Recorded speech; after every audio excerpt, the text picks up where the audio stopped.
இந்த ரகசியத்தை தெரிஞ்சுக்கிட்டாவே போதும், வாழ்க்கையில் பாதி பிரச்சனைகளை நம்ம சாயப்பா தீர்ப்பார் அப்படின்ற நம்பிக்கை உங்களுக்குள்ளே ஏற்படும்.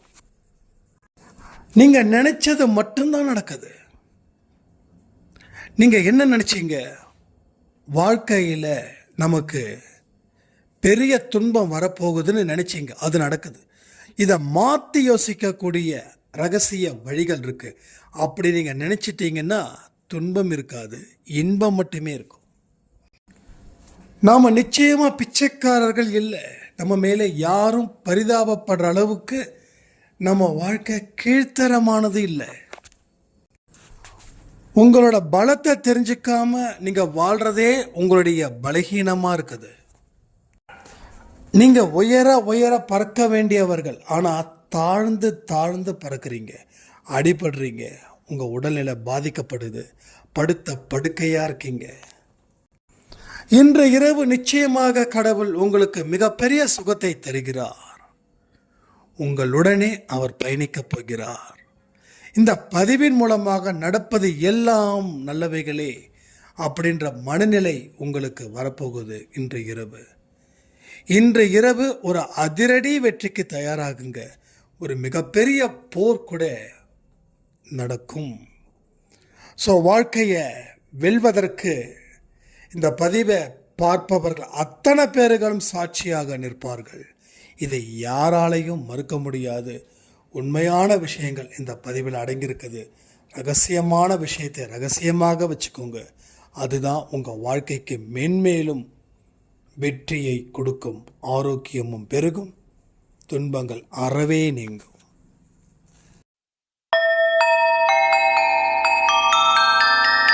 ஓம் சாயிரா சாயிரா, ஓம் சாயிரா சாயிரா, ஓம் சாயிரா சாயிரா, அன்பே சாயிரா, பேரன்பே சாயிரா, அகிலம் தளிக்க ஆத்மா விழிக்க அனுதினம் சாயிரா, எங்கள் அன்பே சாயிரா.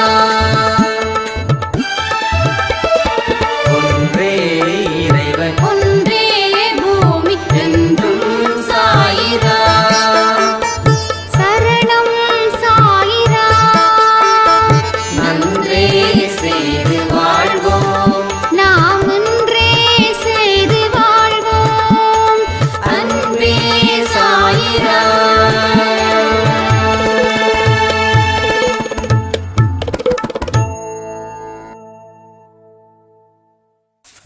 சாய்ராம்.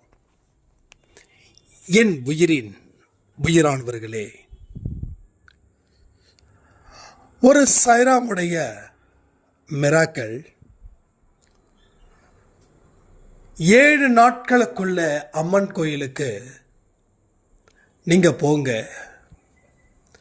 நீங்க ஆதிபராசக்தியோட அவதாரம். உங்களுடைய சக்தியை நீங்க தெரிஞ்சுக்கணும் அப்படின்னு சொல்லி ஒரு ஆடியோ கொடுத்துருந்தோம். நிறைய பேர் அப்டேட் பண்ணிட்டே இருக்கீங்க. கிட்டத்தட்ட ஒரு ஐ திங்க் ஒரு 300 சாய்ராம்ஸாவது போயிருப்பாங்க. எனக்கு வந்த வாட்ஸ்அப்பில் அனுப்புனதை வச்சு நான் சொல்கிறேன். அதில் ஒரு சாய்ராமுக்கு கனவு என்ன வந்துச்சுன்னா, இவ்வளவு தடவை நான் உன்னை கூப்பிடுறேன், நீ அந்த வாரத்தோட கடைசி நாட்களில் தான் வருவியா? அவ்வளவு நீ பிஸியாக இருக்கியா? இன்னைக்குள்ள நீ வந்தே ஆகணும் அப்படின்னு ஒரு கனவு. அந்த கனவை என்கிட்ட அவங்க ஷேர் பண்ணுறாங்க.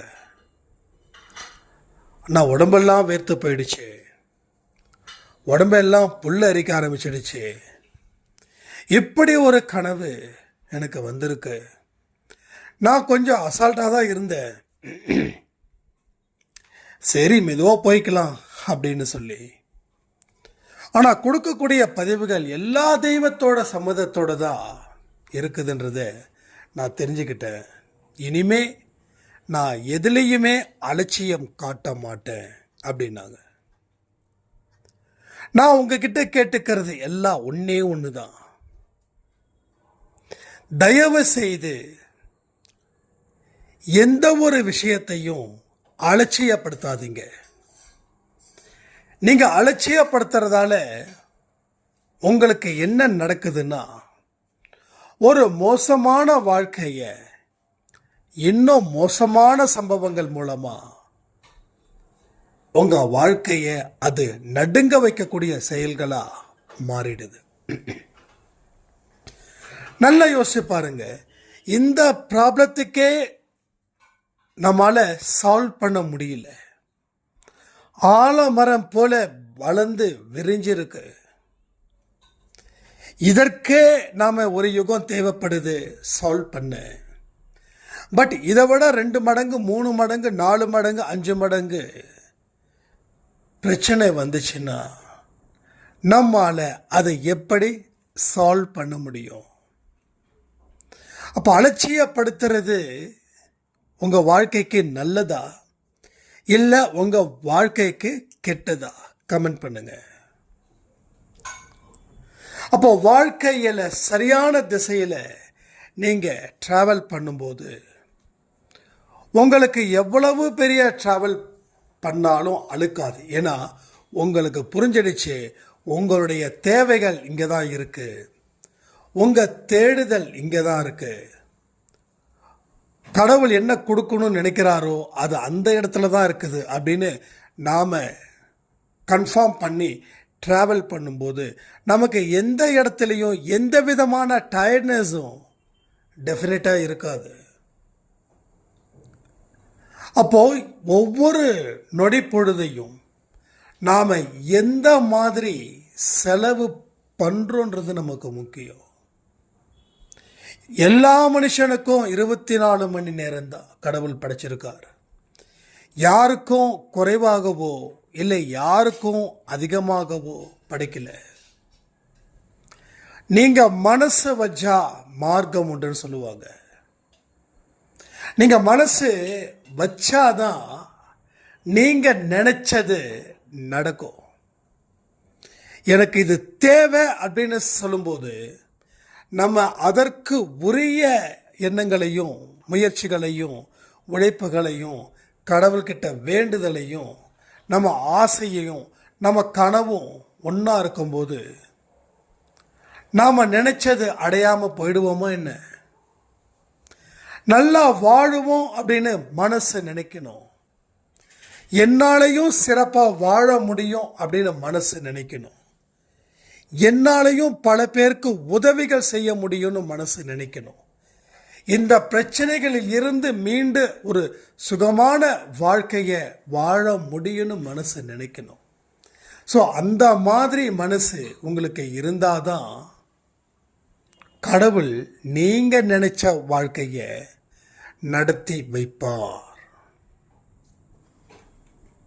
நீங்க நினைக்கிறது எல்லாமே ரொம்ப பவர்ஃபுல். நீங்க என்ன நினைக்கிறீங்களோ அது உங்க வாழ்க்கையில நடக்குது.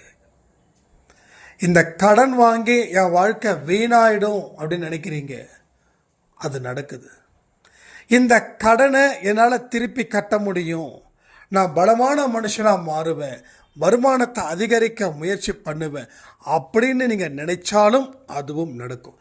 ஆனால் மனுஷங்க இந்த 2ல் எதை நினைப்பாங்க? கமெண்ட் பண்ணுறீங்களா? அப்போ நெகட்டிவிட்டிக்கு தான் மனுஷன் முதல் உரிமை கொடுக்குறா. பாசிட்டிவிட்டிக்கு மனுஷன் அதை 2வது கூட உரிமை கொடுக்கல. அது நடக்கவே நடக்காது தனக்கு அப்படின்னு இருக்கிற வரைக்கும் வாழலாம், முடியலன்னா உலகத்தை விட்டு போயிடலான்னு நினைக்கிறான். ஸோ இதுதானா வாழ்க்கை? இந்த வாழ்க்கையை வாழ்றதுக்கு தான் உங்க அம்மா உங்களை பெற்றார்களா? உங்க அப்பா உங்களுக்கு அவருடைய வேர்வையை விட்டு படிக்க வச்சு செஞ்சாங்களா? ஸோ யோசிச்சு பாருங்க, எவ்வளவு பெரிய அயோக்கியத்தனத்தை நாம செய்கிறோம். இதை சொன்ன உடனே உங்களுக்கு என் மேலே கோபம் வரும். என்னது அயோக்கியத்தனமா? எஸ். வாழ வழியை கடவுள் கொடுக்கும்போது வாழ முடியாதுன்ற ஒரு வழியை நீங்கள் ஏற்படுத்தினீங்கன்னா இதுக்கு பேர் என்ன சொல்கிறது? அயோக்கியத்தனம் தானே. உங்கள் வாழ்க்கையில் வாழ்வதற்கு உங்களுக்கு என்ன குறைச்சலை கடவுள் கொடுத்தாரு? எதை குறைச்சி வச்சாரு? கண்ணில்லாதவர்களும் காது கேளாமல் இருப்பவர்களும் ஒரு நல்ல அருமையான அற்புதமான வாழ்க்கையை வாடுக்கும்போது கண்ணு இருந்தும் காது இருந்தும் நம்ம வாழ முடியலன்னா இது பேர் அயோக்கியத்தனம் இல்லையா?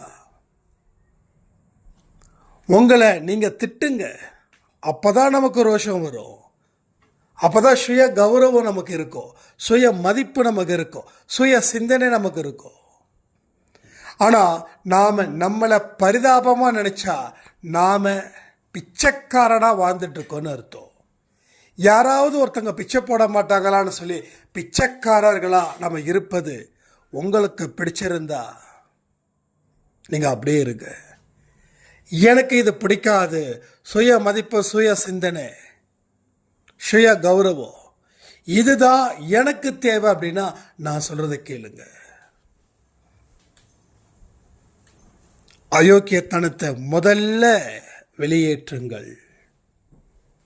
வாழ்க்கையில் தேவையில்லாததை உங்களுக்கு தேவையானதா நினைக்கிறதே நீங்கள் உங்களுக்கு செய்கிற மிகப்பெரிய பாவம். அது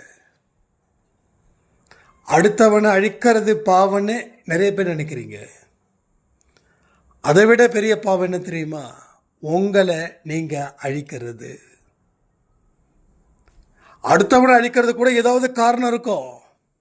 நம்ம லைஃப்பில் அவன் கிராஸ் ஆவான், நமக்கு ப்ராப்ளத்தை க்ரியேட் பண்ணுவான், நம்மளை ஏதாவது ஒரு இடத்துல காலவாரி விடுவான். அவனை அழிக்கிறது கூட யதார்த்தம் கூட வச்சுக்கலாம். ஆனால் உங்களை நீங்கள் அழிக்கிறது யதார்த்தமா? இல்லை.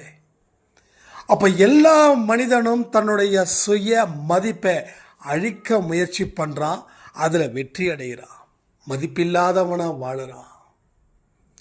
அவனை படைச்சதும் ஒரு கடவுள், அவனை படைச்சதும் ஒரு கடவுள். அவன் அந்த கடவுளுக்கே துரோகம் செய்கிறான், கடவுளுக்கே அவன் துரோகம் செய்கிறான். தன்னால் முடியாதுன்னு தோத்து போகிறான். முயற்சி பண்ணாமலே முடியாதுன்னு யார் இவனுக்கு சொன்னது? அப்போ இவனுடைய இயலாமை எங்கே இருக்குது? உழைக்க துப்பு இல்லை, முயற்சி பண்ண துப்பு இல்லை. பல பேரை பார்த்து கேலியும் கிண்டலும், தன்னை ஒரு ஹீரோயிசமாக காட்டிக்கிட்டு, இதனால் உலகத்துக்கு நீ என்ன கொடுக்குற? உலகத்துக்கு நீ என்ன கொடுக்குற தெரியுமா? உனக்கு நீ மரண தண்டனை கொடுக்குற. உலகத்துக்கு நீ ஹீரோ மாதிரி இருக்க, ஆனால் நீ மிகப்பெரிய கோமாளியா,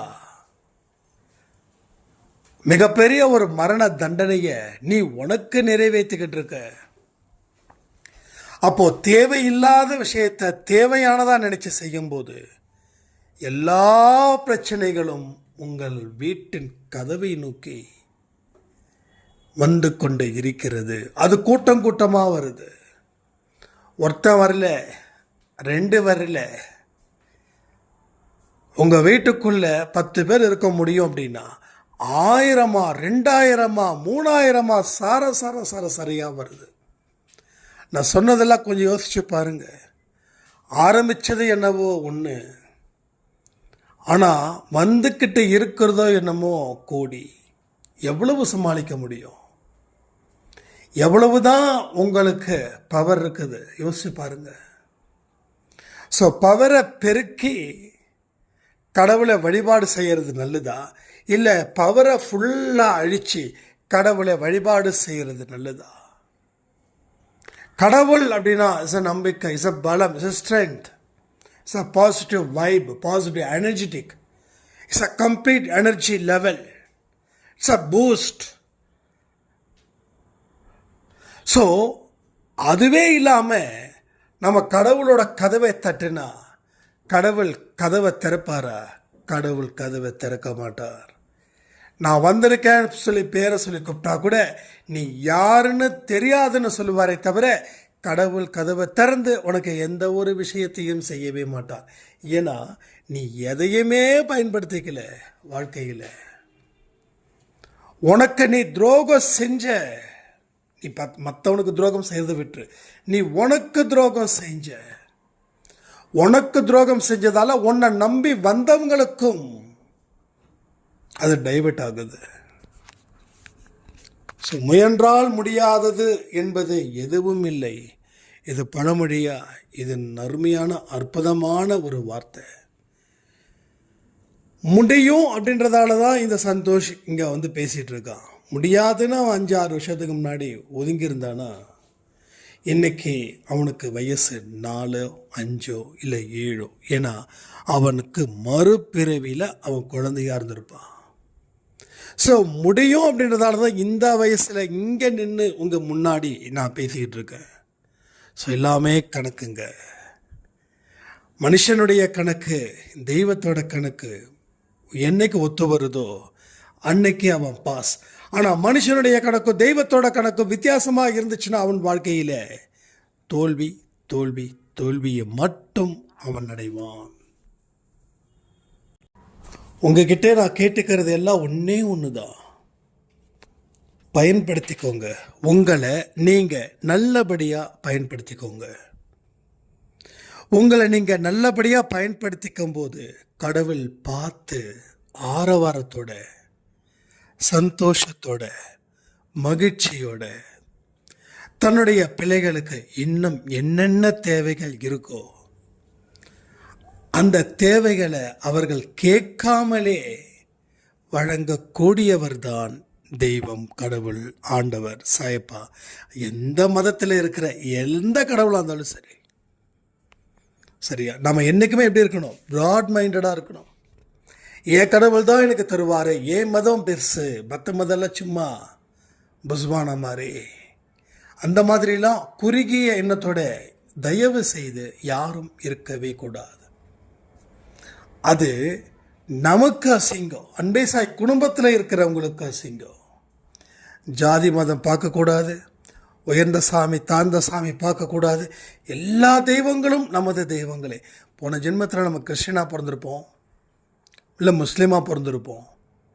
இந்த ஜென்மத்தில் இப்படி பிறந்திருக்கிறதால நாம் அந்த மதத்தை பழிக்கக்கூடாது. என்றைக்குமே புரிஞ்சுக்கோங்க, கடவுள் இதை விரும்ப மாட்டார். அது எந்த மதத்தில் இருக்கக்கூடிய கடவுளாக கூட இருக்கட்டும், எந்த கடவுளும் விரும்ப மாட்டார்.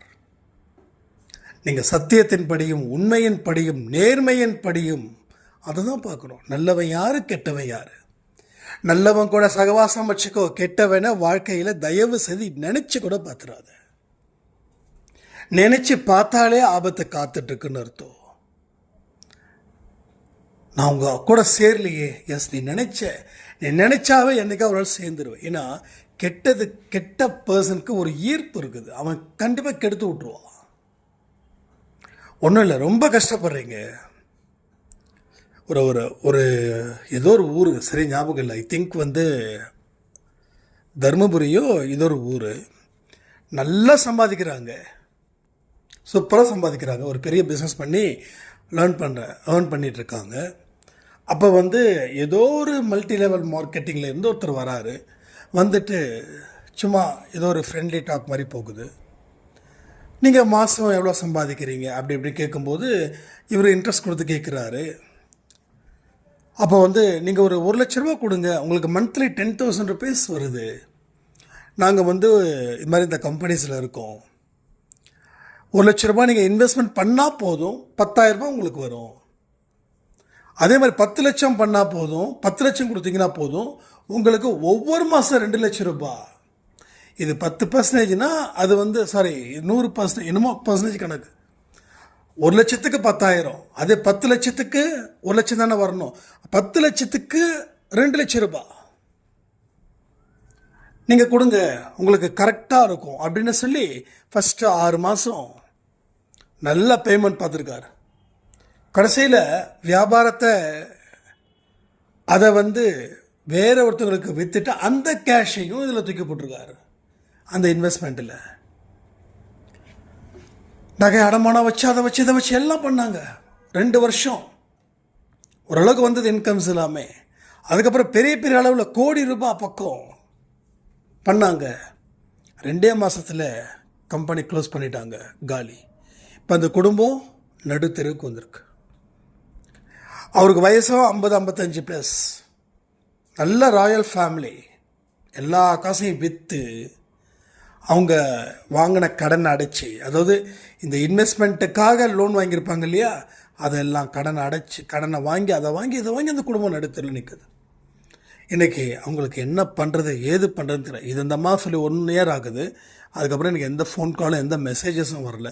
அவங்க நல்லா இருப்பாங்கன்ற நம்பிக்கையோடு தான் நான் இருக்கேன். பட் என்னன்னு தெரியல.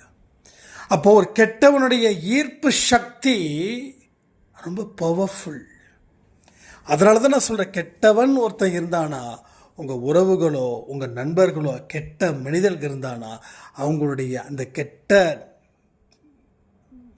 விஷயம் உங்கள் மைண்டுக்குள்ளே வராதது போல் பார்த்துக்கணுன்னா நீங்கள் எச்சரிக்கையாக இருக்கணும். இல்லைன்னா எங்கேயாவது அவங்க உங்களை கவுத்து விடுறது மட்டும் இல்லை, அழித்தும் விடுவார்கள். கவுத்து விட்டால் கூட நம்ம கொஞ்சம் கஷ்டப்பட்டு எழுந்திரிச்சிக்கலாம். ஒரே போடு முடிஞ்சுது, அழிச்சிடுவாங்க. எழுந்திருக்க முடியாது, கை இருக்காது, கால் இருக்காது, உயிர் மட்டும் இருக்கும். அப்படி அதனால் ரொம்ப ரொம்ப எச்சரிக்கையாக இருக்கணும் இந்த மாதிரியான பர்சன்ஸ் கிட்ட இல்லை. ஏன்னா உள்ளே எப்படி அட்டாக் ஆகுதுன்னே தெரியாது. மெல்ல மெல்ல மெல்ல வந்து கொல்லும். ஸ்லோ பாய்சன் கேள்விப்பட்டிருக்கீங்கல்ல, அது போல். அப்போ கெட்டவைகளை சிந்திக்கும் போது கெட்ட மனிதர்கள் உள்ளே வருவார்கள். நல்லவைகளை சிந்திக்கும் போது நல்ல மனிதர்கள் உள்ளே வருவார்கள். ரொம்ப ஈஸி வாழ்க்கை, ரொம்ப ரொம்ப ஈஸி. நான் எனக்குமே வாழ்க்கையை ரொம்ப காம்ப்ளிகேட்டடு, ரொம்ப கிரிட்டிக்கலாக சொல்ல மாட்டேன். இங்கே தோல்வி அடைகிறது எவ்வளவு ஈஸியோ அதை விட வெற்றி பெறுவது ரொம்ப ரொம்ப ரொம்ப ரொம்ப ரொம்ப ரொம்ப ஈஸி. நீங்கள் எதை பற்றியும் கவலைப்பட வேண்டாம். கவலை இல்லாத ஒரு வாழ்க்கையை நீங்கள் என்னைக்கு ஆரம்பிக்கிறீங்களோ அன்னைக்கு உங்கள் வாழ்க்கையில் உங்களுடைய வெற்றி 100% தீர்மானிக்கப்படுகிறது தேவனிடத்தில் இருந்து. அப்போ கவலைகள் இருக்கே அப்படின்னா, எஸ் கவலை இருக்கு, ஆனால் இதை கவலையாக நினைக்காம ஒதுக்கி வச்சிடுங்க. இது உங்களுக்கு உங்கள் திறமைக்கு உங்கள் திறமைக்கு வந்த சோதனை நினச்சிக்கோங்க. எனக்குமே லைஃப் ரொம்ப கிரிட்டிக்கல் அப்படின்ற மாதிரி உங்களுக்குள்ளே வந்துடுச்சுன்னா நீங்கள் செய்ய வேண்டியது ஒன்று தான். இது எனக்கு வந்த சோதனை, என் திறமைக்கு வந்த சோதனை. அந்த சோதனையை ஒரு டாஸ்காக எடுங்க. கவலைப்பட்டு அதை பார்க்கக்கூடாது, சரி பண்ணிடலாம். கடவுள் எனக்கு அபார சக்தியும் அபார திறமையும் இருக்கும்போது இது என்னால் கடந்து வர முடியும் அப்படின்னு நினச்சிக்கோங்க. அந்த இடத்துல தான் பொல்லாத விஷயங்கள் எல்லாமே உங்கள் மனசுக்குள்ளே வரும். பொல்லாத பழக்க வழக்கம், பொல்லாத விஷயங்கள் எல்லாமே. அந்த ப்ராப்ளத்தை சால்வ் பண்ணுறதுக்கு என்னெல்லாம் ஷார்ட்கட் மெத்தட்ஸ் இருக்குதுன்றதே நாம் தீவிரமாக யோசிப்போம். நம்ம யோசித்தா நடந்துடும்ல, அதே மாதிரி ஏதாவது ஒன்று வரும், நம்ம அதை கையில் எடுப்போம். அதில் ஒரு 3 மாதம் 4 மாதம் வாழுவோம். அதுக்கப்புறம் தான் தெரியும் அது நமக்கு ஃபெயிலியர் ஆகிடுச்சு. இது மாதிரி தான் நம்ம செஞ்சுக்கிட்டே இருப்போம். கடைசியில் என்ன ஆகுது, வயது ஆக ஆக 30 வயசு 40ல் நிற்குது, 40 வயசு 50ல் நிற்குது, 50 வயசு 60ல் நிற்குது. இப்படியே போகுது வாழ்க்கை. 70க்கு மேலே புத்தி வேலை செய்யும், ஆனால் ஃபிசிக்கலாக ஃபிட்னஸ் கொஞ்சம் குறையும். ஆனால் இப்போவோ ஃபிசிக்கலாகவும் ஒர்க் பண்ணுறீங்க, மைண்ட் அளவுலேயும் ஒர்க் பண்ணுறீங்க. இது சரியான நேரம், காத்திருக்க வேண்டாம். உடனே டக்குன்னு செயல்பட ஆரம்பிச்சிருங்க. என்னதான் பிரச்சனை இருக்குதுன்றத நீங்கள் உங்களை 3வது ஆளாக நினச்சி திங்க் பண்ணி பாருங்களேன். அப்போ இவ்வளவுதானா அந்த பிரச்சனை? உங்கள் ப்ராப்ளத்தை இன்னொருத்தவங்க ப்ராப்ளமாக இருந்தால் அந்த இன்னொருத்தவங்களுக்கு நீங்கள் என்ன முறையில் நம்பிக்கை கொடுப்பீங்களோ அந்த நம்பிக்கையை உங்களுக்கு நீங்கள் கொடுங்க. வாழ்க்கையோட ரகசியமே இவ்வளோதான். வாழ்க்கையோட ஒட்டுமொத்த ரகசியமே இவ்வளோதான். அவனுக்கு நீ என்ன சொல்றியோ அதான் உனக்கு. ஆனால் உனக்குன்னு வரும்போது நீ பயந்து அஞ்சி நடுங்கி படுக்கையை விட்டு எழுந்திருக்க முடியாத அளவில் நீ மோசமாக போகிற. என்ன பிரச்சனை? சரி வந்துடுச்சு, பார்த்துக்கலாம். இதற்கு என்னென்ன வழிகள் இருக்கோ அத்தனையும் என்னோட பலத்தை ஒன்று திரட்டி இதில் இருந்து நான் மீண்டு வந்து என்னுடைய வாழ்க்கையை நான் வாழ்வேன். இதெல்லாம் ஒரு சேலஞ்ச். இங்கே தான் நீங்கள் வந்து யாருன்றத இந்த உலகத்துக்கு நிரூபிக்க முடியும். உங்களுக்கு சேலஞ்சே கிடைக்கலன்னு என்ன பண்ணுவீங்க? இந்த உலகம் உங்களை என்ன மதிப்பிடும்? எதுவும் மதிப்பிடாது. ஆனால் ஒரு சேலஞ்சுக்குள்ளே நீங்கள் உள்ள நெருங்கும் போது வரும்போது தான் உங்களுடைய ஒட்டுமொத்த பலமும் என்னன்னு உங்களுக்கு தெரியும். உங்கள் ஒட்டுமொத்த பலகீனமும் என்ன அப்படின்றதும் உங்களுக்கு தெரியும், புரியும். ஸோ பல சந்தர்ப்பங்கள் கடவுள் உங்களுக்கு எப்படி கொடுக்குறாரு தெரியுமா? ஒரு மோசமான சூழ்நிலையை உருவாக்கி அதை உங்களுக்கு சேலஞ்சாக எடுத்துக்க முயற்சி பண்ணுறாரு. ஆனால் நீங்கள் அதை முயற்சி செய்யலை, அதனால் நீங்கள் தோற்று போகிறீங்க. இப்போ நான் சொல்கிறேனே, இங்கே போராடி தோத்தவனை விட போராடாமல் தோத்தவன் தான் ஜாஸ்தி இந்த உலகத்திலேயே. நம்ம போராடி தோக்கலை, போராடாமலே தோத்தோம். அப்போ ஏன் போராடலை? பயம், ஒரு விதமான அச்சம், இருக்கிறதும் பிச்சுக்கிட்டு போயிடுமோன்னு பயம். ஒரே மூச்சு போனா போச்சு, அவ்வளோதான். இது பெருசாக நீங்கள் ரிஸ்க் எடுக்க வேண்டிய அவசியமே இல்லை. ஆரம்பத்தில் ஒரு ப்ராப்ளம் வந்தது, அதை நீங்கள் சரியான முறையில் ஹேண்டில் பண்ணியிருந்தா அந்த ப்ராப்ளம் உங்களை விட்டு போயிருக்கும். அதை சரியான முறையில் யூ காண்ட் ஹேண்டில். அப்போ என்னாச்சு? அதை ஹேண்டில் பண்ணாமல் இருந்ததால் மறுபடியும் ஒரு ப்ராப்ளம் முளைச்சிது, அதையும் ஹேண்டில் பண்ணலை. அப்போ என்னாச்சு? தொடர்ந்து உங்களுக்கு ப்ராப்ளம் வந்துக்கிட்டே இருந்தது. அப்போது அந்த இடத்துல தான் நம்மளுடைய அறிவை பயன்படுத்தலை, நம்ம பலத்தை நம்பலை. நம்ம பலத்தை நிரூபிக்க வேண்டிய ஒரு கட்டாயம் இப்போ உங்களுக்கு இருக்குதுன்னு நீங்கள் நினச்சிக்கோங்க.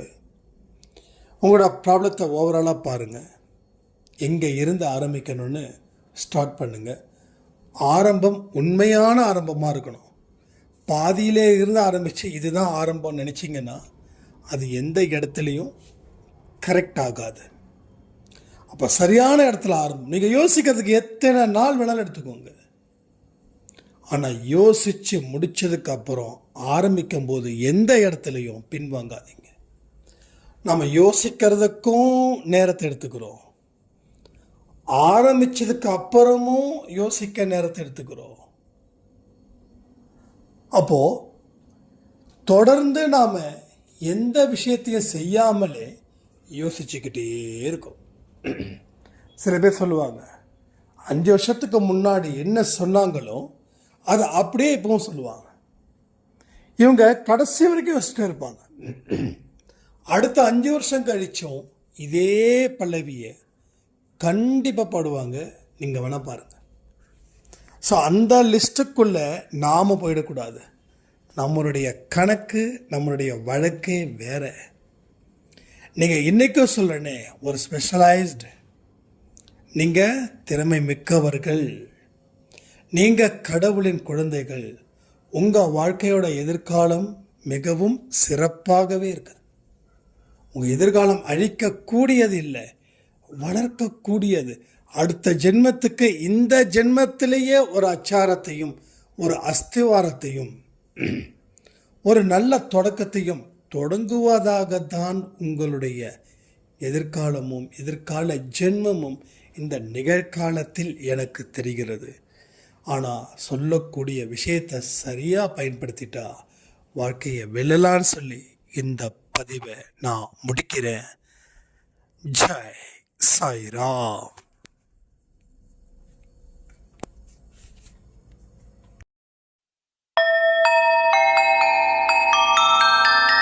ஓம் சாயிரா சாயிரா ஓம் சாயிரா சாயிரா